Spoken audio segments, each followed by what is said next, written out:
Greetings, fellow Gorehounds, and welcome back to a Blood Splattered vlog. I'm the Horror Guru. And I'm Count Jackula. And today we're talking about Halloween Kills, the latest sequel in the Halloween franchise, which is a direct sequel to Halloween 2018, which was a sequel that basically rebooted the whole franchise and ignored every other sequel, and focused on basically it's many years later, and Laurie Strode is no longer Michael Myers' sister, and Michael re-escapes a mental asylum, and then Laurie and her family have to deal with that. This movie takes place directly after Halloween 2018.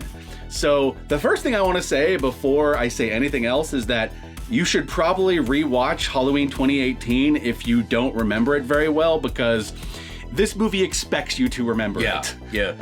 This is happening on the same night. Yeah, the very same night, directly after the big cliffhanger ending that happened at the end of the last movie. So, if your memory's fuzzy on it, definitely rewatch it. I want to say this also right off the bat. I loved this movie. Yeah. I think the best. I think the movie was a little mistitled though, because I think it should have just been called Michael Myers Kills Everybody. Yes. This probably has the highest body count of any of the Halloween films. Maybe second only to like the Rob Zombie films, because he killed a lot of people in the Rob Zombie films. Yeah. But like by 5 minutes in, 11 people are dead. Yeah. You know, a lot of people fucking die. And the best part about it is two things. Two things I love about every kill in this goddamn movie. Number one, they're brutal and gory as fuck. We have blood flying everywhere. We have entrails happening. We have smashed heads. We have up the wazoo. They have upped their game. This is the cliche of the sequel that decides to up the amount of kills and up the gore. That's this movie. The other thing I really like about it is that this movie, just like Halloween 2018, which is something I noticed in that film, especially in rewatching it recently in preparation for this film, is the movie goes out of its way to make sure that even minor characters that are basically there to be another body count number, it goes out of its way to make you care about most of those characters. Yeah. Like, it gives you like a little character details or little interactions with their friends or their husbands or whatever, and makes you care about them. A great example being two characters who, I'm not going to tell you exactly what happens to them, but you know something bad's going to happen to them, of Little John and Big John. Yeah, Little John, Big John. This gay couple that lives inside the neighborhood. Like, they're such minor characters, and they're obviously only there because they're going to be killed by Michael Myers eventually. But in what little time they have on screen, they endear themselves to you so much you don't want to see them die. Yeah. And it is heartbreaking when something bad does happen to them. Yeah. And that's every single like minor character in this movie they do that with. And I gotta say that's a thumbs up. You know? Now another difference is that in the previous movie, Michael Myers was once again basically, was basically psychotic stalker. Yeah. In this one, they returned him to force of evil. Yeah, he is the Shape again. He is just killing anybody and everybody in his wake. And what I like about that, like, in contrast to, say, a Jason Voorhees, because I've seen a lot of people compare him in this movie to the way Jason is, I think there's a little bit of a difference. I think there's quite a bit of difference. What's similar is that he's being as brutal as Jason usually is, which is not necessarily Michael Myers' usual forte, with the exception of the Rob Zombie movies. Yeah. Michael Myers is usually not super brutal. But in this case, he really is. So I could see that Jason comparison. But in actuality, what separates Michael from Jason is that oftentimes you get the impression that Jason is punishing people. Yeah. You know, either because of some perceived slight or because he's annoyed by them or because, fuck you, you annoying teens having sex and doing drugs and shit, whatever. Yeah. And that's not necessarily every Jason Voorhees victim, but it's a thread that runs throughout the Friday the 13th series in various formats. And some movies emphasize it more and some movies emphasize it less, but it's always kind of there. Michael Myers doesn't care who you are. Yeah. He doesn't care what you're doing. He just doesn't give a shit. He will kill you no matter what. And they made that very clear in the last movie, 2018, when he kills that kid, like right at the beginning of the movie. Yeah. Which definitely sets the stakes for both that movie and this movie, because now anytime you see kids, you're like, oh shit, they're not going to be safe, you know? Yeah. This Michael Myers does not care. He is just there to kill. Yeah, you don't know. You don't. Unlike Jason, where kind of the more you find out about him, the more of like he becomes more like a superhero almost. Yeah. Michael Myers works best when he's not understandable. Well, much like the original movie, which I think this movie even emphasizes a little more than even the original movie did, it kind of skirts that line of Myers being a person, but also not necessarily being a person. Yeah. Like he's an idea too, you know? Yeah, like in this one, he is just shy of being overtly supernatural. Yeah. You know, his main supernatural thing seems to just be, why doesn't this guy die? Not only that, he barely, he reacts when he's initially hit by things, but he, never emphasizes the wound later. You know, you're never going to see him limping, even if he's, stabbed in the leg. You know? Right. He's always just going to, I mean, they shoot him in the fucking, oh no! And he's just like, no. He's like, ah! Myers is okay. So if you're looking for just a brutal fucking slasher movie with an unkillable fucking murder machine, then this is 100% the movie for you. Oh yeah, it's probably one of the best. Oh yeah, absolutely. Yeah, probably one of the best. Absolutely. One of the things I really loved about the Rob Zombie movies, for all their flaws, is I loved how brutal they are. This movie takes that to 11. Yeah. He's even more brutal in this. Yeah. It's crazy. The other thing I want to talk about with this movie before we get to the spoilers is this movie kind of shifts the focus of the series a little bit. The last movie was 100% about Laurie Strode, her daughter, and her granddaughter. And that movie was basically about the 3 generations of trauma that Michael Myers' attacks in the 70s, how those attacks affected these 3 generations of women over the course of the years since then. And it's about each of them dealing with that trauma in their own individual ways. You have the mother of Laurie, who basically became one of those preppers, one of those doomsday kind of prepper, she's got guns, she's got a bunker, she's got all that shit. And her daughter, who had to grow up with that stuff, kind of tried to reject all that, and so she ended up becoming I'm going to try to live a normal life and not let this trauma dictate my life, because it's not my trauma, it's my mom's trauma. Right. Even though it kind of also is her trauma, because her mom being traumatized means she got traumatized by her mom, it's kind of passed on. And then you have the daughter, who's just trying to reach an understanding to both of them, because she's a generation removed from it all. And then eventually all 3 of them having to face the force that is Michael Myers front and center. And so the daughters actually get to experience what the mother experienced and now get to understand her more. Yeah. They're the granddaughter and the grandmother and the mother and the mother. You get what I mean. This movie actually expands the focus a little bit and goes into the generational trauma that Michael Myers had on Haddonfield as a whole. You're dealing with other characters that survived the 1978 movie. Tommy Doyle shows up, played by Anthony Michael Hall. Yeah. Tommy, who is one of the survivors from the he was one of the kids that Laurie Strode was babysitting. Technically, there's 2 kids she babysits in that, but one of them was actually her friend's, the kid that her friend was babysitting, but her friend ends up dumping the kid on Laurie, and so Laurie ends up having to protect both kids at the end of the first movie. Yeah. Both of those kids are in this movie, one of them played by Anthony Michael Hall, and you can see how, even though they survived and they didn't necessarily encounter most of the gruesome shit that Laurie encountered, because if you remember that original movie, Laurie walked into the house and got to see all her friends brutally murdered in this haunted house scenario that Michael Myers set up. Yeah.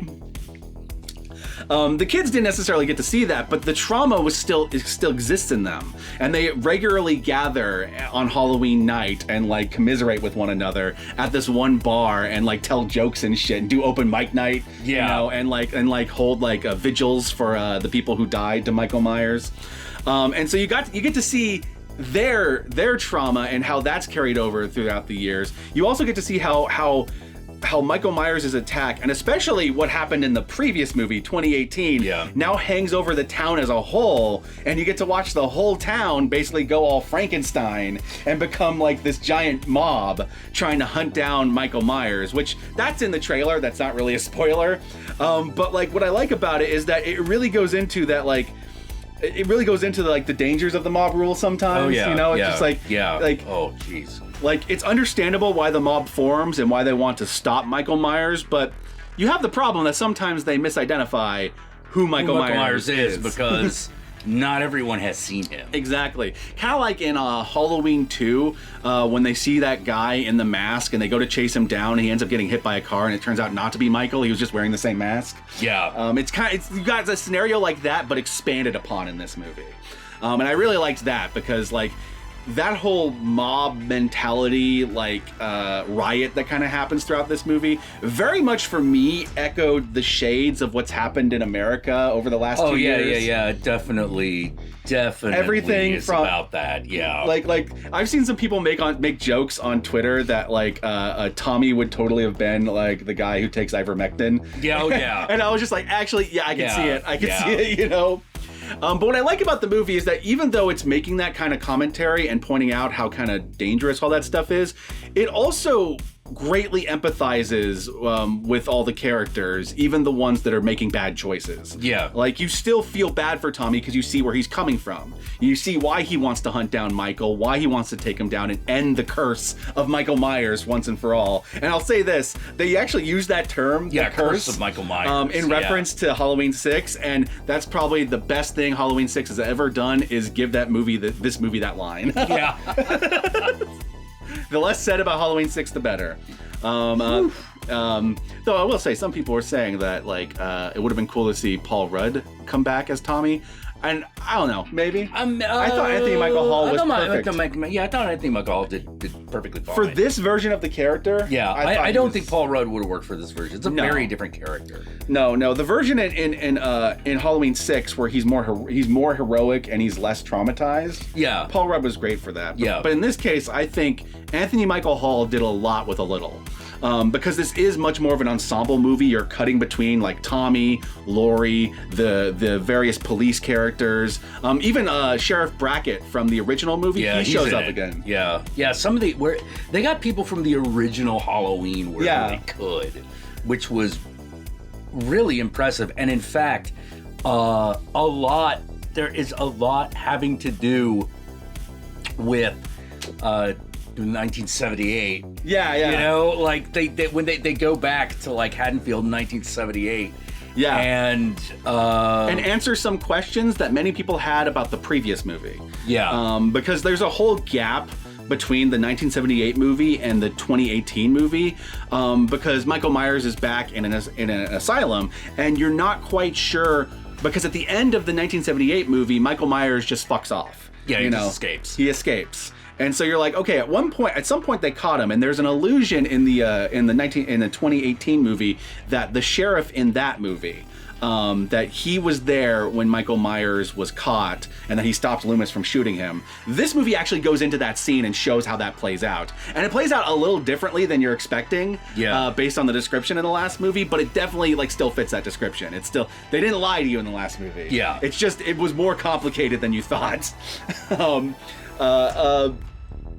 And the funny thing is, I've seen a lot of people complain about those scenes, mainly because those scenes go like heavy into like, I don't know what else to call it other than like campy speechifying a lot. Like, this movie does a thing where it makes a lot of characters give Dr. Loomis style speeches where they're like talking to the camera about how evil Michael Myers is, or was that the boogeyman and stuff like that. And all that stuff was in the original movie, but in this movie it feels like they kind of ump the camp factor with those lines. Yeah.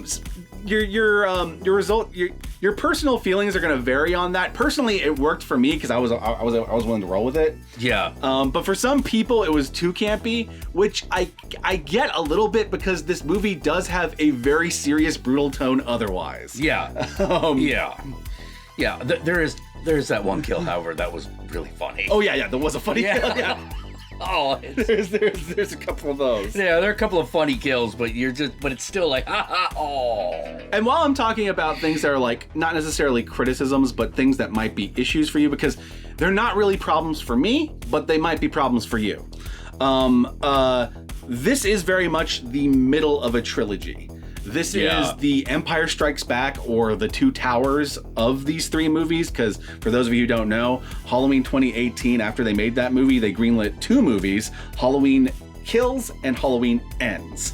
Halloween Ends is going to come out next year, and it is going to follow up on what happens in this movie. So this movie has all the good and bad things about being the middle part of a trilogy. The good things is it allows itself to be as dark as fucking possible and make huge fucking risks that in a normal movie you might not necessarily do, especially towards the end of the movie with how it ends. Yeah. Because there's a big cliffhanger at the end of this movie, without getting into it yet.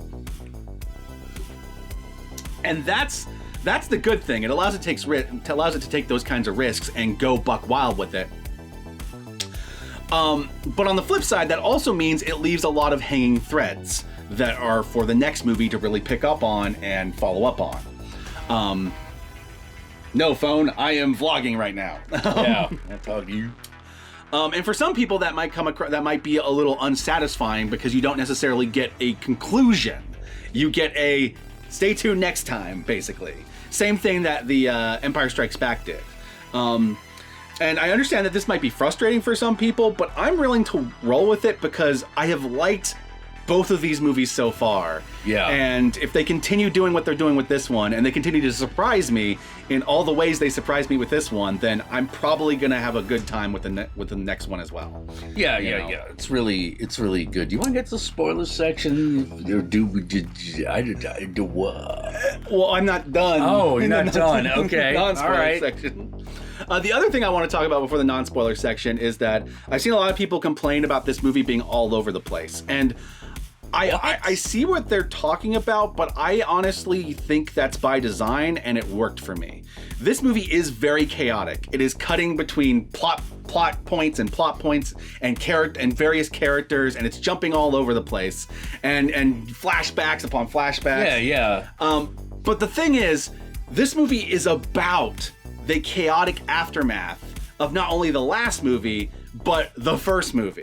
This movie is about that chaos that the first two movies in this particular timeline has wrought. So the movie feeling a little chaotic and jumping from plot point to plot point and jumping from character to character and doing flashbacks and then jumping back in time and all that stuff, that is by design because that's what this town is going through. It is going through that chaos. People don't know necessarily what's going on, and what Myers has done has led everyone to go crazy, you know? Yeah. From Laurie from the first movies to the new characters that were introduced in the last movies, like Laurie's granddaughter and her daughter's boyfriend. And those characters get a little bit expanded. So it is chaotic. Yes, I agree. But I think that's on purpose, you know, because this is about the chaotic aftermath. This is about what happened in wake of the last two movies. So that just makes sense to me because it's about the town going nuts. Yeah. You know. Yeah, it's about the town going nuts and about Michael Myers being a monster. And honestly, after the last 2 years living in America where we've had like so much chaos happening around the country for various reasons, some justified, some not.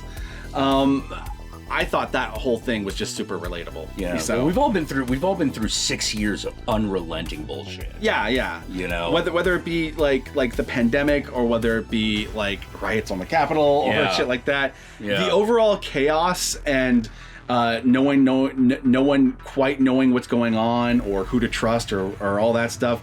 That just felt like that's where America's at right now. Yeah, it is. And so this movie, Halloween, which always kind of represented like where suburban America is at right now, I felt like this movie's actually a very accurate depiction of where suburban America is right now. Yeah, because it's really all about fear. It's really all about what fear They does even to say that in this movie, that Myers represents fear and that we can't let fear overtake us. Like, that's the whole theme of the movie, is everyone being overtaken by their fear and kind of turning into monsters themselves. Yeah. You know, in their own ways.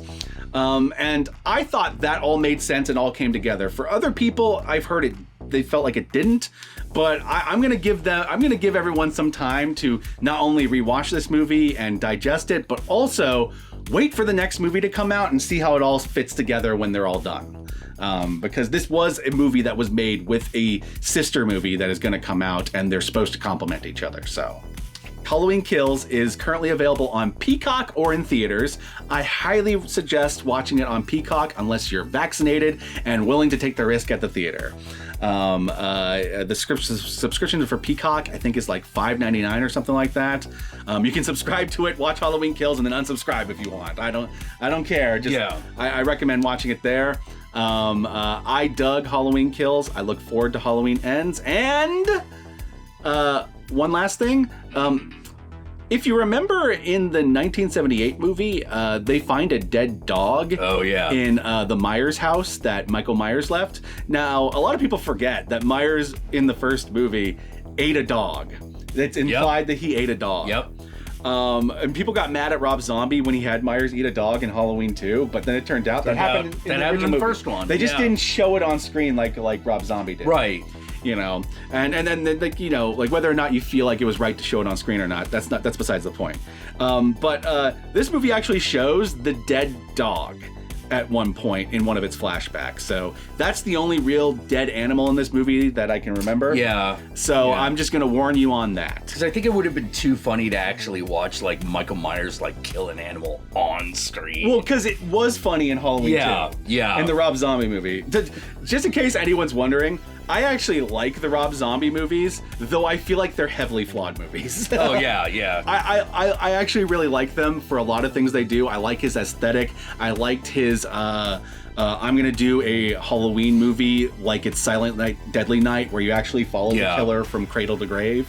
I kind of like that. Even though it completely goes against everything Michael Myers stands for in the original movie. I understand that, but I also prefer when remakes kind of like do something different instead of just doing the same thing over and over again. I agree. It's why my least favorite part of that movie is the recreation of the original movie in the last third. Yeah, because it was like, okay, well, if we're just gonna make like Michael Myers the fucking like Frankenstein, heavy metal Frankenstein monster, okay. Exactly. You know, but then when he ends up back in Haddonfield, you're like, I don't know about this part.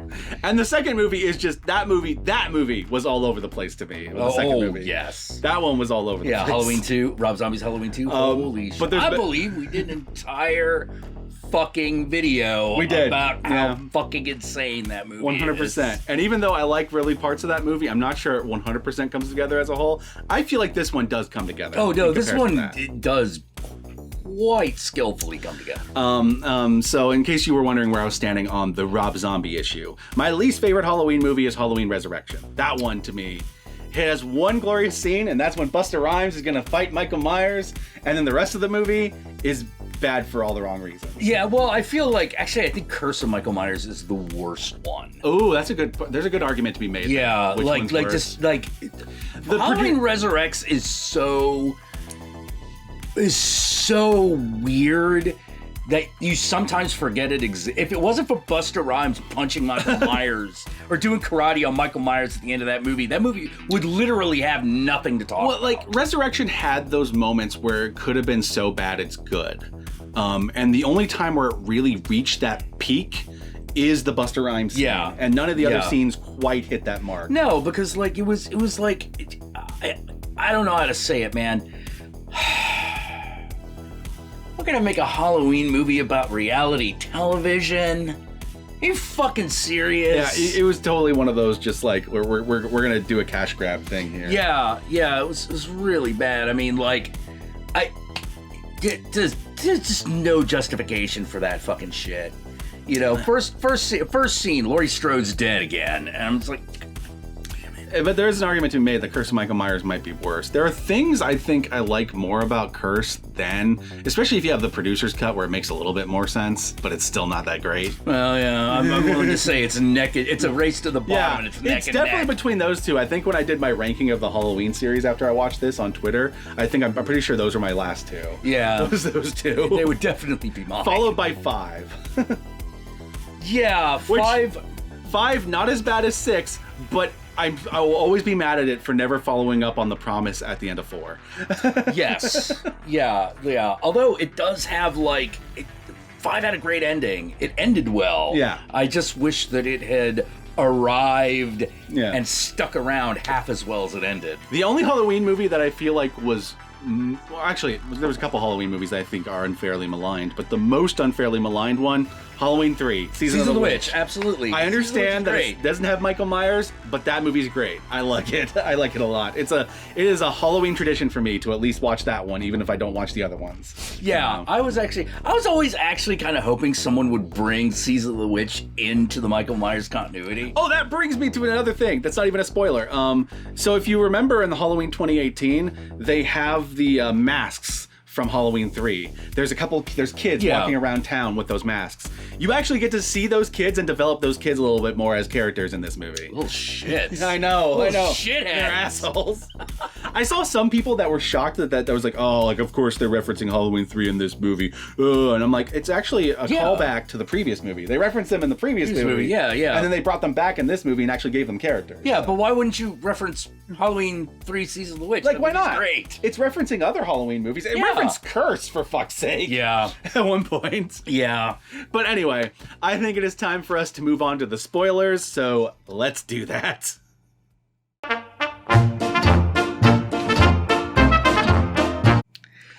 Man, there's a lot to spoil in this movie. Oh man, this movie goes buck wild with crazy shit, and especially in the second half. You know? Alright, so first thing, the sheriff that died in the last movie, he actually turns out to be alive in this movie. Yeah. Which I actually appreciated because I was really sad when he died last movie. So him coming back, and I'm just like, I know you're probably going to die again in the next movie, but I'm kind of glad you're back. I also like the fact that there's that scene where he and Lori, talk about the past. Yeah. And how basically, and I was like, I was really hoping I'd get a little bit farther with you, but I know you're really into that guy the guy she was into in the first movie that she was talking about, that her friend was trying to hook her up with.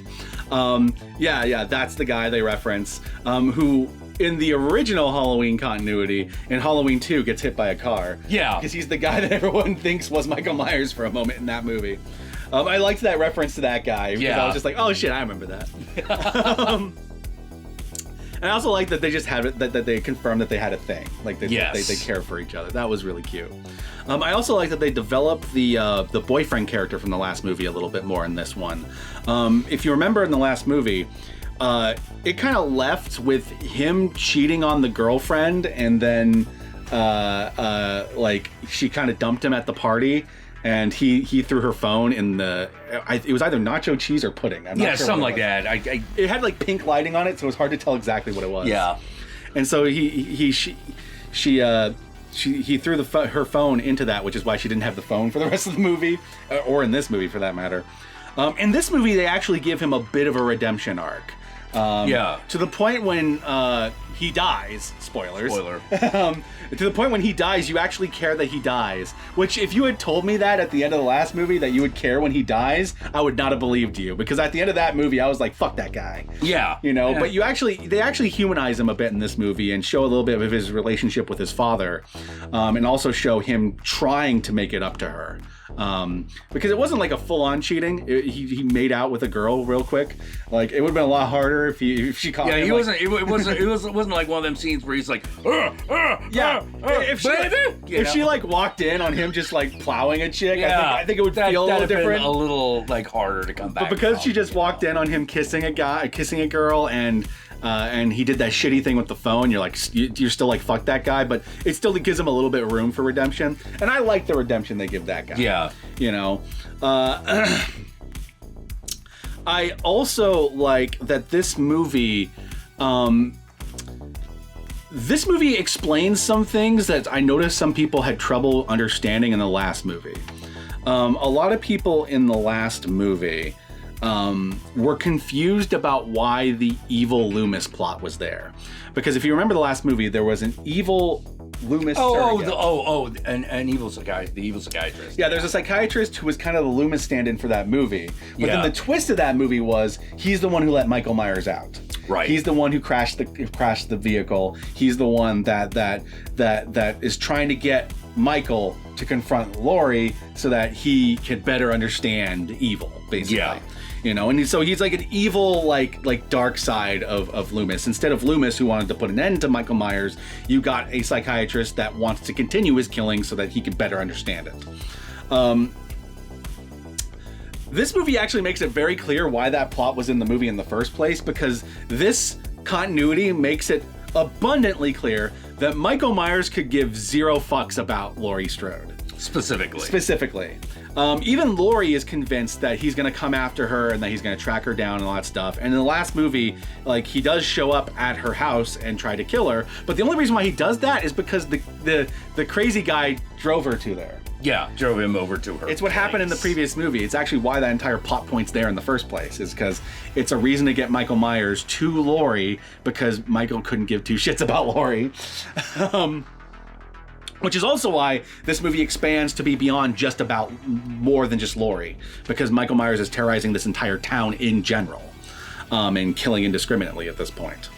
And I like that it goes into that, and it also brings back some stuff from the first movie, because if you remember in the first movie, the first house he started killing people in was his old house.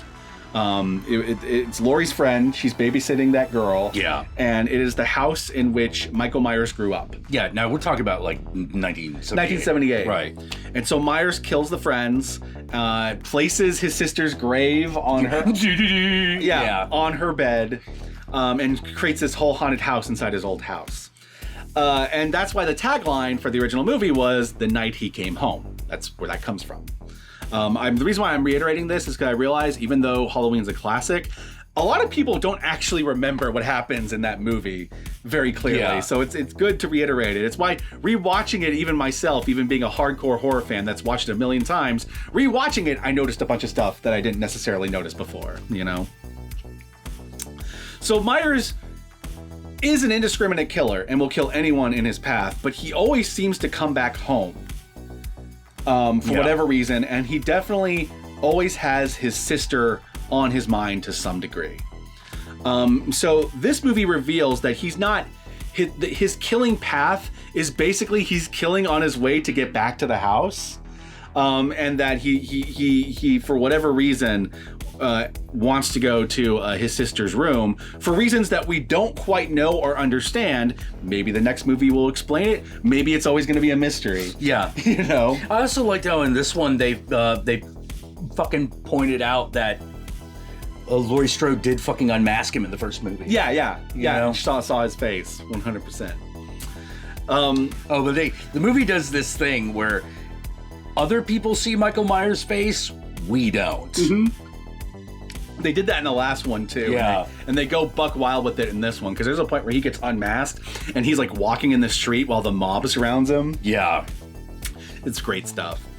And so basically you get to watch as the characters figure out, wait, he's not after you, Laurie. He's just going home. You know? Which leads into Big John and Little John, because they live in the old Myers house. Yep. And rest in peace, Big John, Little John. I was touched by the way Michael Myers posed their bodies for his haunted house, though. He posed them as a couple. Yeah, he did. So I was just like, all right, Michael Myers, mindless evil, respects gay couples. He'll still kill you. I like the theory that the Countess had, which was basically, you think he was nicer to that couple because they acknowledged him? Yeah. Like, is it that? Or did he just pose them because that's the way they are in their picture, right? Yeah. Yeah. I listened to David Gordon Green talking about Michael Myers and his approach to Michael Myers in these movies, is that he kind of approaches Michael Myers like he's a homicidal cat. You know? So like when Myers is like looking over a body that he just killed, it's kind of like a cat looking at like a mouse he just slaughtered. Like it's just instinct. Yeah. You know? Yeah, he just does it. You know, so like, was it because they were nice to him? Is he that human still? Or was it because he saw the picture and just recreated the picture? Because He likes creating little haunted houses. No one knows, and honestly, I'm fine if they don't explain it because I like when Myers is a bit of an enigma. Yeah, it's what makes him interesting. The one thing that somewhat humanizes him, even in the original movie, is his weird connection to his original sister. Like why he dug up the grave and set up that little haunted house there. That's the only thing that really humanizes him. But even then, you don't know exactly how he felt about his sister beyond that he killed her, you know? Yeah. And in this movie, you still don't know. This movie does have a scene in which Tommy's mob hunts down the wrong person. Yeah. One of the other escaped mental patients from the previous movie gets hunted down, and there's this heartbreaking fucking sequence. It's probably the darkest sequence in the movie, where they're like surrounding him and he's trapped, and he like grabs a fire extinguisher and like jumps and smashes through a window and jumps to his own death. Yeah. You know, and you have that moment where it's just like, who's the real monster? Yeah. You know? Yeah. You know, we have the original sheriff talking about like, we can't let him turn us into this. Yeah. Yeah. That's the real legacy of Michael Myers. And the new sheriff fighting with the old sheriff. Because all the new sheriff is just trying to get some sanity. Yep. You apply some sanity to the situation. Everyone else is just going off, and that great shot of him just sitting on those stairs with his hat in his hand. Just, oh my God, yeah. He's just like giving up. You know, and that point in which the mob actually confronts Michael Myers, attacks him. But you had just watched earlier in the movie Michael Myers take down an entire team of firefighters. Yeah. With fucking axes and fucking like those big wood door saws. Yeah. That they use to the Jaws of Life stuff. Yep. And you watched him took down that entire team of big buff firefighters. So you're looking at this mob of normal ass goddamn moms and dads, and you're going, yeah, you're like, no. You might get some licks in, but I think Myers is gonna have the last laugh. And oh my God, what a bloodbath! Yeah. Jesus Christ. Yeah. They beat him down, and then, for lack of a better way of putting it, he just gets back up. Yeah, like he always does. Like in the original Halloween, when he was stabbed and then just sat back up, or when he was shot and then just disappeared. You know. Yep. You know, like, is he man? Is he not man? I love that the movie continues that question. Yeah. Oh man, it's like probably one of the big spoilers. Yeah. Not all the women live. No. The big cliffhanger ending to this one is that the daughter, not the granddaughter, but Laurie's daughter, gets killed by Michael Myers. Yeah. Which was a bold fucking ending. Yeah. Well, that also tells you like what the motivation of the last movie is going to be. Oh, yeah. It's going to be mother and daughter trying to hunt down Michael Myers because now it's personal again. Yeah. You know, like it's going to be something like that. And maybe it'll also be ensemble too because so many people got slaughtered in this one. Yeah. You know. But that's actually why I like that this movie is as chaotic as it is, because it's ultimately culminating in the mob scene that leads to the wrong person getting killed. Yes. You know, it's chaos, and in the midst of the chaos, innocents die. Yeah. And that's kind of the point of the movie. Yeah. Is that Michael Myers is a being of pure fear, and he is causing pure chaos because people are afraid. Yeah, it takes a kind of a I don't know if magical realism is the right word for it, but it's weird because I would say magical realism, but it's also so over the top at times that it almost just feels like magic. yeah. But it's like, but there's no obvious supernatural force at work other than the fact that this guy doesn't die. It's like one of the things I actually really like about this movie that I know a lot of people don't is that this movie definitely ups the melodrama tone. Yeah. It definitely every emotion is at 11. Almost like a Michael Bay movie or a Zack Snyder movie, but it feels more warranted in this case because it's following up a huge tragedy. Yeah. So everyone's emotions are amped up, and that's part of what creates it a chaotic thing. Yeah. And the movie actually does have quiet moments, but they are moments that are quiet within a storm. Yeah. You know? Like that one quiet moment at the end when Myers is just looking at his own reflection. Yeah. You know? Or the quiet moment right before everything goes apeshit again and Myers escapes, and you have the survivors of the original movie sitting in that bar. Yeah. You know? Like, you have these, like, little quiet moments. Oh, God, I did sort of like what did he see in that window? Maybe yeah, he just saw his own reflection and knew what he was. One thing I think people are reacting to, I saw a friend of mine, a horror geek, on Twitter talking about how everyone kind of, a lot of people in this movie have the Dr. Loomis speeches, but not everyone is Donald Pleasance in terms of acting level. Oh, well, yeah. So some come across a little cheesier than others. I would agree with that.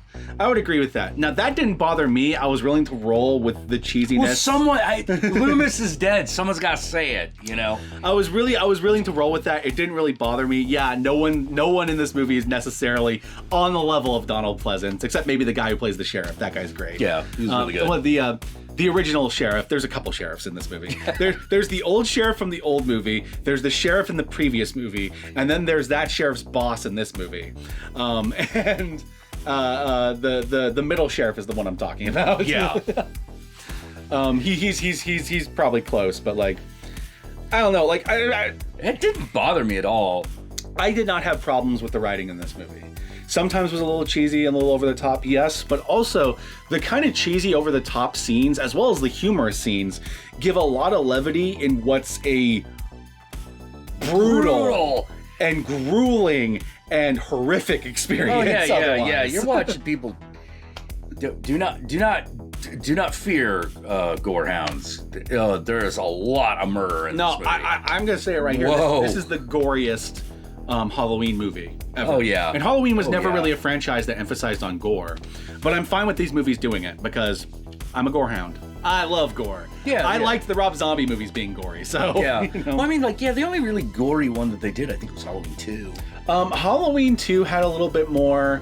Halloween 6 had some brutal kills. Yeah, but it's also Halloween 6. It's also Halloween 6. Resurrection had a couple brutal kills, but it was. That's also Halloween Resurrection. Yeah.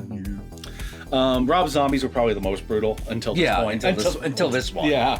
And yes, I take heed of what we have said. This movie is more brutal than the Rob Zombie one. This is not one of those slashers where Michael Myers just stabs someone and they're dead, or like grabs a cool weapon and stab. This is one of those slashers like the Rob Zombie ones where he's gonna stab them multiple fucking times. He's gonna fucking break their spine and pull off their heads. Like he's gonna stomp on their face after breaking their legs. Like he brutalizes his victims. God, there's that one point where he just like fucking kills that one dude just because he's still moving. Exactly. Oh. No phone. I am vlogging right now.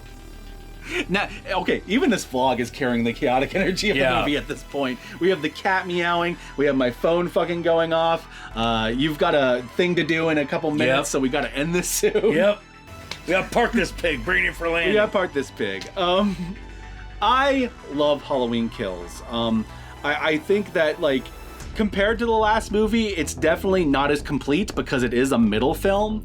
So obviously there's a lot about this movie that might change. Your opinion on this movie might change or evolve depending upon how the next one goes. Yeah. Because a lot of what happens in the next one's probably going to inform this one a little bit. Yeah. Whereas Halloween 2018 felt a lot more complete in and of itself. If they had ended it just there, it would have been fine. Yeah. Like they could though, although this movie is told well enough that if you just ended it here, it would still work. It would work. It would just be dark. Yeah. You know? It's like, because this movie, more than any of the other, like, sequels, does the whole, Michael Myers is still alive, because they did it here, like, absolutely definitively. Yeah. They end on the note of evil never dies. Evil never dies, which continues the thought in the first movie.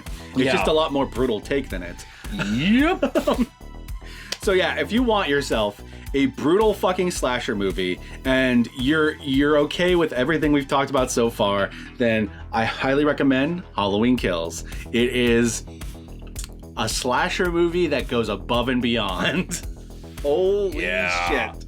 I do not know how they're gonna follow this up with the next one. No, me neither. I do know. I mean, I can see what the plot is gonna be, but I don't know what they're gonna do to bring this to a crescendo. Well, here's what I do know. David Gordon Green has talked about how the next one's gonna take place, they're gonna jump forward in time. Okay. They're no longer gonna be in 2018. They're probably gonna be more around right now. Okay. So there's obviously gonna be a time jump. He also said that it's actually gonna acknowledge and include elements of the pandemic in it. Oh, okay. Beyond that, I don't know. Right. I do not know. Oh man, Which would make it, I think, the first major franchise right now to directly have the pandemic as part of its continuity. Yeah, because like somebody has got to fucking do that. Yeah. You know, someone has got to do that. I just hope it works. I hope it works too. You know? I have no idea. Obviously, that was probably not their original intention when they were writing the two movies together, so we'll see how it fits in and stuff, but I mean, we'll see. Yeah. Yep. Given the fact that this movie ended up having that kind of like mob mentality theme, which is very relevant right now. Yeah, very relevant. I'm sure they'll find a way to work it in and make it work. Yeah. I'm worried, but I'm hopeful. Yeah, me too. I'm Me worried, too. but I'm hopeful. The hard part with having a really good second entry like this, I went through this with The Last Jedi, where it's really good, is that you're sit there and you're worried about the last entry, because if the last entry goes back on what you liked about this one, ow. Yeah, exactly. Ow. It's always the big risk. So I understand why people have their shields up right now, but I had a good time with this movie, and I look forward. No, this movie will not disappoint. No. This one, absolutely fucking solid, and you want to get on board. This is the Empire Strikes Back of horror franchises. Mm-hmm. Is excellent. Absolutely. But once again, rewatch the first movie and rewatch the 78 movie back to back before you watch this, because I think that my experience was way more positive because I did that. Because I was able to see everything that it was alluding to, and stuff that happens in this movie that are directly things that are referenced in the first movie, and they kind of come back with this. So. Yeah, like if you don't notice how mirrored Halloween 78 and 18 are, unless you watch them back to back. Absolutely. And how elements of both of those movies are 100% in the forefront of this one. And they do their best to try to bring you up to speed, but they still kind of expect you to having watched them. Yeah. So just like Empire Strikes Back. Yeah, 100%. So with all that said, my fellow Gorehounds, where can they find you, Count Jackula? Well, you can find me on twitch.tv/count_Jackula every Thursday and Sunday at 6 p.m. Pacific Standard Time, and on Tuesdays at 1 p.m. Specific Strikes Back. Pacific Standard Time. We are demonstrating my tabletop RPG Babylon Rising, which is about playing a monster in 2020, in the 2020s. Yeah. You know, hope to see you there. It's a lot of monsters, murder, and mayhem. And when he says his tabletop RPG, I mean he's actually one of the developers. Yeah, the major writer. Yeah, 100%. And you can also find me on Twitter, Counting Jack. Find me on that. Yeah. Instagram, Satanic Jackula. And where can they find you? Y'all know me. I'm the Horror Guru. You can find me at the Horror Guru on Twitch, on Twitter, on Instagram, and Facebook. Just look up the Horror Guru or Blood Splattered Cinema, and I'll be there. Be sure to like, comment, and subscribe, and don't forget to ring that notification bell so that you're notified of my videos immediately upon their upload. And if you would like to help out either of us more directly, be sure to check out our Patreon pages. And remember, if you decide to go the Patreon route, even $1 a month can go a long way. What'll be a good hashtag for this one? Ooh. Okay. Hashtag he came home. Hashtag. Yeah. All right. Yeah. If you made it, or we could go with a really super obvious one. Yeah. Hashtag Evil Dies Tonight. All right. If you made it this far into the vlog, then I'm going to give you 2 hashtags that you can either put together or use one or the other that lets us know that you watched this vlog all the way through. So be sure to comment below with either the hashtag Evil Dies Tonight or hashtag He Came Home.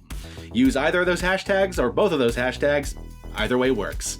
And that way I know, Count Jackula knows, and the world knows you watched this vlog all the way through.